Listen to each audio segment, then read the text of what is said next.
Hello, good morning बेटा। अभी हम लोग 9th क्लास केमिस्ट्री कंटिन्यू कर रहे हैं और आपका चैप्टर चल रहा है second is matter around us pure. हमने चैप्टर कंप्लीट कर लिया है और अब हम उसके क्वेश्चन आंसर डिस्कस कर रहे हैं। ठीक है, तो लास्ट वीडियो के अंदर मैंने आपको एनसीईआरटी टेक्स्ट बुक क्वेश्चंस करवाए थे। आज हम करेंगे एनसीईआरटी एक्सरसाइज क्वेश्चंस। बट इस कैटेगरी के अंदर जो फर्स्ट क्वेश्चन था उसमें सेपरेशन टेक्निक्स बतानी थी कि आप इस मिक्सचर को कैसे सेपरेट आउट कर सकते हैं, तो वो मैंने आपको एज एन होमवर्क दिया था। आई होप आपने कर लिया होगा। ओके, तो हम करते हैं start with the second question. अगर नहीं आता है तो मुझे बता दीजिएगा, मैं करवा दूंगी। Okay, right the steps you would use for making tea. Use the word solution, solvent, solution, solvent, soluble, dissolve, soluble, dissolve,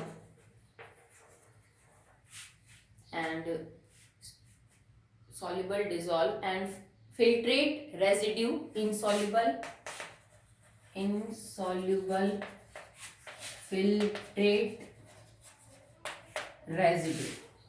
ये क्या कहते हैं बेटा कि आपको ना चाय बनाने का जो प्रोसेस है वो लिखना है। इंक्लूडेड दीज वर्ड्स, आप इन वर्ड्स को यूज करते हुए चाय बनाने के प्रोसेस को लिखिए। ठीक है, तो देखो सॉल्यूशन क्या होगा, जो चाय निकल के आएगी एक्चुअली में वो एक सॉल्यूशन है। टी एक सॉल्यूशन होता है किस किस का, that is sugar plus milk plus आप इसके अंदर अगर जिंजर या फिर इलायची वगैरह जो भी डालना चाहते हो वो, एंड टी लीव्स। ठीक है, तो सॉल्यूशन आप यहाँ पे वर्ड यूज कर लोगे जो चाय बन के आएगी। इसके अलावा भी जो मिल्क है वो खुद सॉल्यूशन है। ठीक है, तो मिल्क भी तो एक कोलाइडल सॉल्यूशन ही है ना, फैट और वाटर का। ठीक है, बात करें सॉल्वेंट की, तो क्योंकि चाय बनाने में जो मेन चीज यूज होती है दैट इज मिल्क, और मिल्क के अंदर सॉल्वेंट क्या है, पानी, तो आप ये भी यूज कर सकते हो। सॉल्वेंट यहाँ पे वाटर हो जाएगा। सॉल्युबल, चीनी जो है वो चाय के अंदर सॉल्युबल है, दूध के अंदर सॉल्युबल है, तो यहाँ वर्ड यूज कर लोगे आप सॉल्युबल। ठीक है, कि आपने 3 चम्मच चीनी डाली, वो सॉल्युबल होगी जो आपका मिल्क था उसके अंदर, जो चाय थी उसमें। ठीक है, डिजोल्व, घुलना, सेम चीज यूज कर सकते हो कि चीनी जो है वो घुल गई उसके अंदर। ओके, इनसॉल्युबल, जो चाय की पत्ती थी वो डिजोल्व नहीं हो पाए, उसने अपना थोड़ा जो रस है वो दे दिया चाय को, बट यूं तो नहीं है ना कि आपने चाय की पत्ती डाली और एकदम वो उसके अंदर मिक्स ही हो गई। हम छानते तो चाय की पत्ती रह जाती है, मतलब वो इनसॉल्युबल है, अच्छे से डिजोल्व नहीं होती। फिल्ट्रेट का मतलब जो तुम्हारी चाय है वो तुम्हारा फिल्ट्रेट है। जब तुम पतीली से और छलनी लगा के चाय को कप में छानोगे तो फिल्टर पेपर का काम कर रही है एक तरह से जो छलनी है वो, तो नीचे जो लिक्विड आएगा जो कि चाय है दैट इज फिल्ट्रेट। ओके, उसके बाद रेजिड्यू है, जो चाय पत्ती छलनी के ऊपर बच गई, अदरक है, इलायची है, ठीक है, तुलसी की पत्ती, जो भी आपने चाय में डाल रखे हैं, जो नीचे छन नहीं पाए और ऊपर छलनी पे ही रह गए, वो सब क्या है बेटा, रेजिड्यू है। ठीक है, तो कह रहा है कि ये सारे शब्द यूज करते हुए चाय बनाने के प्रोसेस को समझिए। तो मैंने बता दिया कौन कौन से टर्म आप कहाँ कहाँ पे यूज कर सकते हो, बाकी आप इसको कर लें। ओके, चलिए third, Pragya tested the solubility of 3 different substances at different temperature and collected the data as given below. Results are given in the following table as gram of substance dissolve in 100 gram of water to form a saturated solution. उसने क्या लिया कि 3 अलग अलग solvent लिए, solute, 3 solute लिए उसने, different temperature लिया, बट जो सॉल्वेंट है वो 100 ग्राम लिया, और जो वजन लिया सॉल्यूट का, जो मास लिया वो ग्राम में लिया। प्रज्ञा ने 3 अलग अलग जो है सॉल्यूट वो लिए, ठीक है, उनको 100 ग्राम सॉल्वेंट में डिसॉल्व किया। ठीक है, इनका जो सॉल्यूट का मास है वो उसने ग्राम में डिसॉल्व किया और टेम्परेचर भी अलग अलग रखा। ठीक है, और उसको एक टेबल जो है वो नीचे उसकी निकल के आई। ठीक है, उसने टेबल फिल कर दी। जैसे for example first is potassium nitrate, एक उसका सॉल्यूट था पोटेशियम नाइट्रेट KNO3, एक था सोडियम क्लोराइड, एक potassium chloride NaCl sodium chloride, KCl potassium chloride, and one is ammonium chloride NH4Cl। ये 4 सॉल्यूट लिए उसने। ठीक है, 100 ग्राम ऑफ सॉल्वेंट में डिसॉल्व किया, वाटर मेंशन कर रखा है कि 100 ग्राम ऑफ सॉल्वेंट मतलब यहाँ पे आपका पानी एज इन सॉल्वेंट। ओके, अब देखो यहाँ टेम्परेचर आपको दे रखे एक्चुअली में 5 और वो केल्विन में है। एक टेम्परेचर है 283 kelvin, one is 293, one is 313, उसके बाद 333 और 353। ठीक है, बराबर बराबर सा गैप देके या फिर थोड़ा आगे पीछे करके इन्होंने 5 जो टेम्परेचर की रेंज है वो दे रखी है, और हर सॉल्यूट के आगे उसका मास लिख रखा है कि इतने केल्विन के ऊपर 100 ग्राम पानी में ये इतना घुलता है, और फिर सॉल्यूशन सैचुरेट बना लेता है। ठीक है, हमसे पूछ क्या रहा है वो चेक करते हैं। ठीक है, टेबल आपके पास है, तो मैं टेबल बनाऊंगा तो टाइम लगेगा, आप आराम से उसमें से आंसर कर सकते हो। What mass of potassium nitrate would be needed to prepare या to produce a saturated solution of potassium nitrate in 50 gram of water? तो देखो ये बात कर रहा है पोटेशियम नाइट्रेट की, तो टेबल में तुम किसके सामने जाओ, KNO3 के सामने, KNO3 के सामने जो भी डाटा है उसको फॉलो करो। पर इसने टेम्परेचर बताया 313 केल्विन, तो KNO3 वाले कॉलम में 313 केल्विन पे जब आप जाओगे तो रीडिंग है 62। ठीक है, मतलब 62 ग्राम पोटेशियम नाइट्रेट 100 ग्राम पानी में घुल के सैचुरेटेड सॉल्यूशन बना लेता है। अब ये कह रहा है कि बेटा 50 में बताओ कितना, तो ऑब्वियस सी बात है जस्ट आधा हो जाएगा भाई। अगर 100 ग्राम में 62 ग्राम घुल के सैचुरेटेड बनाता है तो 50 के लिए 31 बनाएगा। नहीं तो आप फॉर्मूला यूज कर लो ना, सिंपल सी बात है, जो सॉल्युबिलिटी निकालने का फॉर्मूला है कर लोगे, तो इसका आंसर आ जाएगा 30। ओके, चाहो तो वैसे भी सॉल्व हो सकता है, नहीं तो जैसी आपकी मर्जी, आप करना चाहो तो इसमें फॉर्मूला भी यूज कर सकते हो, mass of solute divided by mass of solution and multiply by 100। ठीक है, जैसे ये हो जाएगा 62 जो मास है वो है, 50 ग्राम आपका जो है वो सॉल्वेंट का है, एंड मल्टीप्लाई बाय 100, सॉरी 62 इन 100। हाँ ठीक है, तो ये हो जाएगा कि 62 gram is dissolve in 100 gram, 1 gram dissolve upon 62 and 50 ग्राम ये हो जाएगा बेटा। ठीक है, so now it will be like this, sorry 100 gram solvent dissolves how much solute, 62 gram, 1 gram solvent dissolved divided by 100 and 50 gram dissolved multiply by 50। ठीक है, that will be 31 gram। Okay, चलिए next देखिए, Pragya makes a saturated solution of potassium chloride in water at 353 kelvin. आप potassium chloride की बात कर रहे हैं तो आप KCl के ऊपर जाइए, टेम्परेचर बोल दिया इसने 353 केल्विन, तो आप इसको देखिए पहले क्या लिख रखा है। तो KCl के केस में 353 केल्विन के ऊपर आपका डाटा है 54, चेक कर लीजिए 54 ग्राम, मतलब KCl 553 केल्विन पे 54 ग्राम गुलेगा 100 ग्राम पानी में और सैचुरेटेड सॉल्यूशन बना देगा। ठीक है, नेक्स्ट है, इसमें क्या पूछता है, and leave the solution to cool at room temperature, what would be she observe as the solution cools, explain। ये क्या कहता है कि जब मैंने इस टेम्परेचर से, ये तो काफी ज्यादा टेम्परेचर है, इसको मैंने ठंडा होने के लिए रखा, तो देखो इस टेम्परेचर पे 54 ग्राम घुल रहा था, तो जब तुम इस सॉल्यूशन को ठंडा करोगे, मान लीजिए 298 केल्विन तक ठंडा करोगे, तो क्या देखने को मिलेगा, तो बेटा कुछ सॉल्यूट इस सॉल्यूशन में से बाहर आ जाएगा, क्योंकि आपको पता है सैचुरेटेड सॉल्यूशन को अगर ठंडा किया जाता है तो उसकी सॉल्युबिलिटी घट जाती है सॉल्यूट की सॉल्वेंट में, और कुछ सॉल्यूट अनडिसॉल्व फॉर्म में बाहर आ जाएगा। ओके, नेक्स्ट देखिए, सी पार्ट है, find the solubility of each salt at 293 kelvin, which salt has highest solubility at this temperature. अब आपको इसने क्या किया बेटा कि टेम्परेचर 1 दे दिया और कह रहा है कि इस टेम्परेचर पे जो अलग अलग आपको 4 सॉल्ट दिए है ना, सबकी सॉल्युबिलिटी पता करो और बताओ सबसे ज्यादा किसकी। तो टेम्परेचर इज 293, तो 293 पे हम सबका लिख लेते हैं, KNO3, NaCl, KCl and NH4Cl। ठीक है, और 293 पे मास है 32, 36, 35 एंड लास्ट इज 30। ओके चलिए, और ये तो 100 ग्राम जो है वो आपको उसमें दे ही रखा है, तो आपको तो कोई बदलने की भी जरूरत नहीं है। तो यहाँ पे देखो बेटा सबसे ज्यादा सॉल्युबिलिटी है अमोनियम क्लोराइड की, क्योंकि ये सेम टेम्परेचर के ऊपर 100 ग्राम पानी में 37 ग्राम घुल के सैचुरेटेड सॉल्यूशन बनाता है। सबसे कम पूछे तो सबसे कम सॉल्युबिलिटी किसकी है, पोटेशियम नाइट्रेट की, सिंपल है। ठीक है, अगला है, what is the effect of change of temperature on the solubility of salt. ये क्या कह रहा है कि आपने एक बात नोटिस की, हमें 4-5 टेम्परेचर बढ़ते हुए ऑर्डर में दे रखे हैं, सबसे पहले 283, देन 293, देन 313, देन 333 और फिर 353। अगर आप किसी भी एक सॉल्ट को देखो या फिर चारों को चेक कर लीजिए, जैसे पोटेशियम नाइट्रेट कम टेम्परेचर पे पहले 21 ग्राम घुल रहा था, फिर 32 हुआ, फिर 62 हुआ, फिर 106, फिर 167। मतलब टेम्परेचर बढ़ने के साथ साथ 100 ग्राम पानी में सोल्यूबिलिटी बढ़ी। ठीक है, सोडियम क्लोराइड को चेक करिए, पहले 36, 36, 36, 37, 37, मतलब सोल्यूबिलिटी बढ़ी जरूर पर बहुत ज्यादा नहीं बढ़ी। ठीक है, पोटेशियम क्लोराइड 35, 35, 40, 46, 54, मतलब सोल्यूबिलिटी बढ़ी पर उतनी ज्यादा भी नहीं बढ़ी जितनी पोटेशियम नाइट्रेट की बढ़ रही थी। ठीक है, अमोनियम क्लोराइड 24, 37, 41, 55 और 66।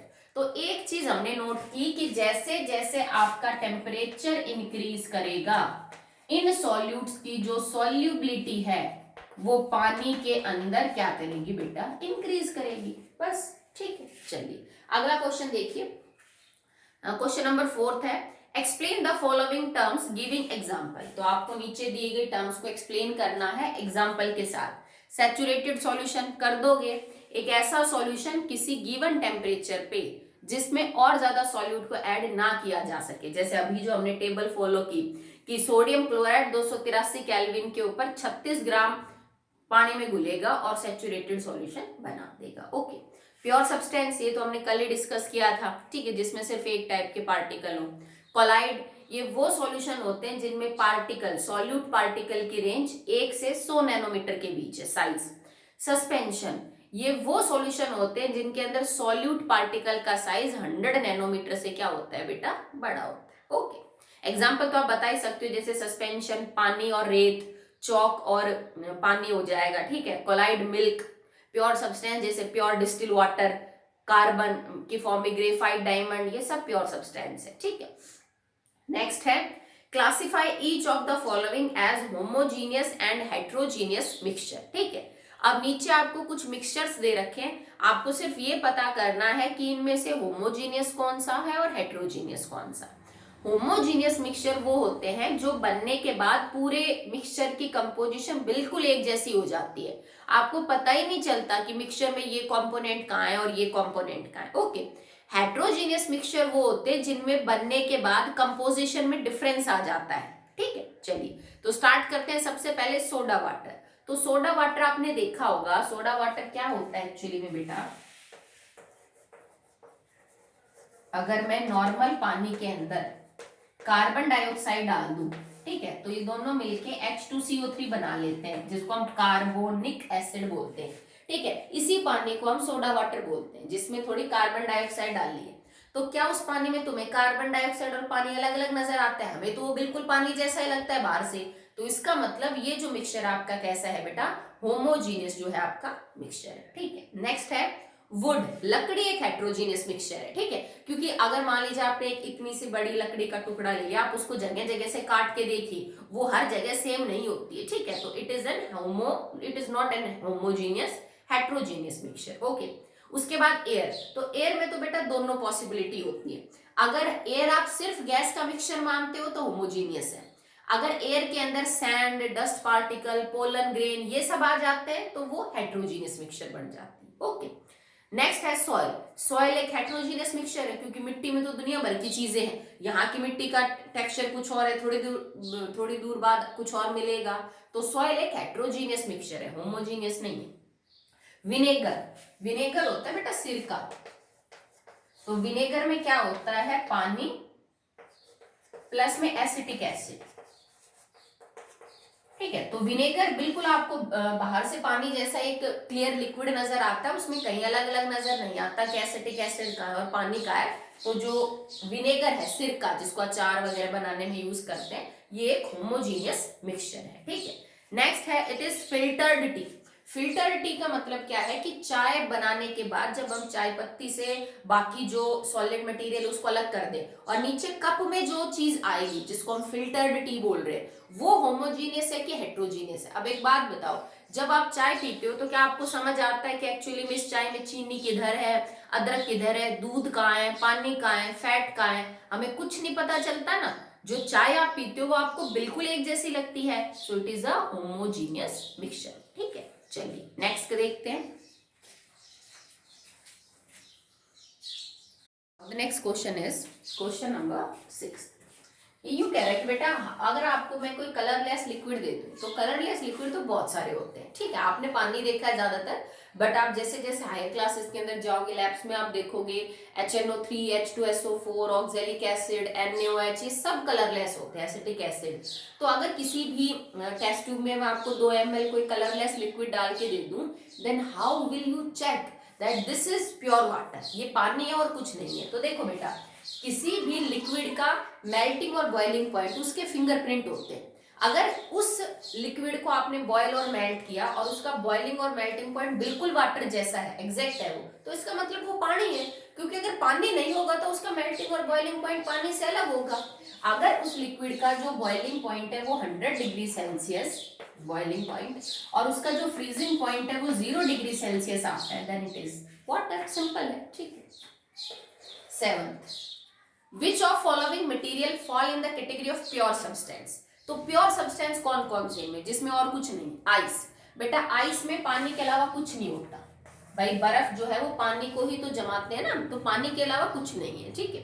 अब ये मत कहना कि मैडम जो हमने तो नल के पानी से जमाई है तो उसमें इंप्योरिटीज मिलेंगी। इसने मेंशन तो नहीं किया ना कि टैप वाटर से हमने आइस बनाई है, तो बिना इसके मेंशन करे आप क्यों मानोगे कि उसमें इंप्योरिटी है? मिल्क, मिल्क प्योर नहीं है क्योंकि मिल्क में तो 2 चीज होती है, फैट और वाटर, ठीक है। आयरन, लोहा प्योर है बिकॉज आयरन मीन्स उसमें सिर्फ आयरन के एटम है। हाइड्रोक्लोरिक एसिड, ये गलत है, ये it is not a pure substance, क्योंकि हाइड्रोक्लोरिक एसिड का मतलब होता है hydrogen chloride gas plus water. जब हम हाइड्रोजन क्लोराइड गैस को पानी में से पास करते हैं, पानी उसके साथ रखते हैं, तब वो एसिड बनता है, तो इसमें 2 चीजें होती हैं, it is not a pure substance, okay. Calcium oxide, calcium oxide pure है, CaO, ठीक है। उसके बाद मरकरी, मरकरी प्योर है, Hg। ब्रिक, ईंट, ईंट तो बिल्कुल भी प्योर नहीं, क्योंकि ईंट बनाने में तो हम मिट्टी वगैरह यूज करते हैं, मिट्टी खुद एक मिक्सचर है, ओके। वुड, वुड भी बेटा बहुत सी चीजों से मिलके बना है, कार्बन, हाइड्रोजन, ऑक्सीजन, पानी एंड ऑल दैट, ठीक है, तो वुड भी प्योर सब्सटेंस नहीं है। एंड लास्ट इज एयर, तो एयर भी नहीं है, एयर तो खुद मिक्सचर है, different gases, dust particle and all that, okay. Next है 8th, identify the solution among the following mixture, ठीक है। अब देखो मिल्क एक सॉल्यूशन भी है, बट आप उसको मिक्सचर भी बोल सकते हैं ना। तो कह रहा है कि नीचे दिए गए मिक्सचर्स के अंदर जो सॉल्यूशन है ना उनको बाहर निकालिए आप। तो सॉइल जो है बेटा वो एक मिक्सचर है बट सॉल्यूशन तो नहीं है। सी वाटर, समुद्र का पानी एक मिक्सचर है और सॉल्यूशन भी है। एयर, एयर जो है बेटा वो आप सॉल्यूशन भी बोल सकते हो और मिक्सचर भी बोल सकते हो, गैस का जो है आपस में।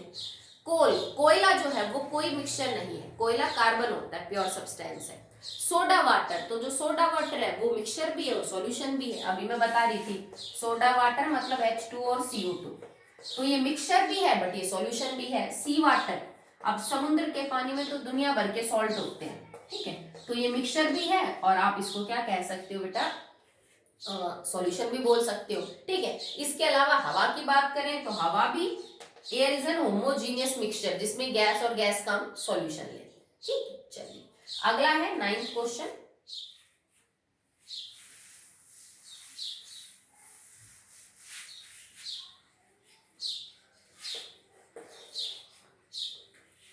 विच of following will show Tyndall effect. अब टेंडल इफेक्ट कोलाइडल सॉल्यूशन बहुत अच्छा शो करते हैं, ठीक है। तो साल्ट सॉल्यूशन, अब साल्ट में इसने मेंशन नहीं किया कौन सा सॉल्ट, तो हम नमक मान के चलेंगे, ठीक है। तो नमक और पानी का सॉल्यूशन तो ट्रू है, वो टेंडल इफेक्ट शो नहीं करते। Milk, milk is a colloidal solution तो वो करेगा। Copper sulphate solution true solution है, ठीक है। तो नमक और पानी एंड कॉपर सल्फेट और पानी, ये दोनों सॉल्यूशन तो बेटा ट्रू हैं, तो ये तो नहीं करेंगे। हाँ, मिल्क और जो आपके पास दूसरा है स्टार्च सॉल्यूशन, ये दोनों कोलाइडल है तो ये करेंगे, okay. Classify the following into elements, compounds and mixture, ठीक है। तो नीचे आपको बहुत सारे सब्सटेंसेस के नाम दे रखे हैं, आपको एलिमेंट, कंपाउंड और मिक्सचर के अंदर सेपरेट करना है। तो सोडियम बेटा एक एलिमेंट है, सॉइल एक मिक्सचर है, ओके। नेक्स्ट है शुगर सॉल्यूशन, ये एक्चुअली में आप मिक्सचर ही बोलेंगे इसको, ठीक है। सिल्वर एक एलिमेंट है, कैल्शियम कार्बोनेट एक कंपाउंड है, टिन एक एलिमेंट है, सिलिकॉन एक एलिमेंट है, कोल जो है बेटा it is a mixture, actually में उसमें जैसे कोयला है ना तो इम्प्योरिटीज वगैरह होती है डिफरेंट टाइप्स ऑफ, ठीक है। उसके अलावा एयर है, तो एयर एक मिक्सचर है। साबुन जो है, साबुन एक आप यूं कह दीजिए that it is a solution है, सॉरी 1 मिनट, सोप या कंपाउंड है, ठीक है। सोप का सॉल्यूशन की बात नहीं कर रहा, सिर्फ साबुन की बात कर रहा है। तो साबुन एक कंपाउंड होता है जिसका फॉर्मूला कुछ ऐसा होता है, या आप पढ़ेंगे आगे, ठीक है, 10th क्लास में। तो साबुन के सॉल्यूशन की बात नहीं कर रहा, सिर्फ साबुन की, तो वो कंपाउंड है। मीथेन एक कंपाउंड है, methane gas CH4 is a compound. Carbon dioxide it is also a compound, CO2 carbon dioxide. And blood, blood जो है बेटा वो एक मिक्सचर है, क्योंकि ब्लड में तो RBC, WBC, प्लाज्मा और भी बहुत सारी चीजें होती है, ठीक है। So last question is 12th, which of the following are chemical changes, कौन से केमिकल चेंजेस है, फिजिकल नहीं लिखना, सिर्फ केमिकल चेंजेस लिखना है। So number 1 growth of A plant, किसी प्लांट का बढ़ना। तो बेटा प्लांट जब बढ़ता है, जब फोटोसिंथेसिस करके पौधे अपना खाना बनाए, वो जड़ों से पानी एब्जॉर्ब करे, मतलब बहुत केमिकल रिएक्शन होती हैं, तब पौधा ग्रो करता है, तो वो एक केमिकल प्रोसेस है, ठीक है। Rusting of iron chemical change है, क्योंकि नया चीज बनती है। आयरन से Fe2O3.XH2 बनता है। Mixing of iron filings and sand, रेत और लोहे का चूरे को आपस में मिक्स करना, so it is an physical change, ठीक है, कोई नई चीज थोड़ी ना बनी है। कुकिंग ऑफ फूड, खाने को जो है वो बनाना, जैसे कच्ची वेजिटेबल से आप उनको पका के कुछ बना रहे हो, तो that is a chemical change. Digestion of food chemical change, क्योंकि आप खाने से एनर्जी लेते हो। फ्रीजिंग ऑफ वाटर, पानी को जमाना, बर्फ जमाना, तो लिक्विड से सॉलिड ही तो हुआ है, तो वो H2O, physical change. Burning of a candle, तो बर्निंग ऑफ कैंडल में तो दोनों चेंज आते हैं, ठीक है। केमिकल चेंज क्या है कि धीरे धीरे मोम जलता है, मोम एक कंपाउंड है एक्चुअली में, जिसमें जो जलने पे CO2, H2 और एनर्जी बाहर करता है। फिजिकल चेंज क्या है कि जब आप मोमबत्ती को जलाते हो तो जो सॉलिड वैक्स है वो लिक्विड में कन्वर्ट हो जाता है, ये फिजिकल चेंज है, तो आप इसको यहाँ पे लिख सकते हो। Okay, so that will be all in NCERT exercise questions, आप इनको फेयर कर लेना। तो नेक्स्ट वीडियो में हम करेंगे NCERT एग्जाम्पलर प्रॉब्लम। ओके।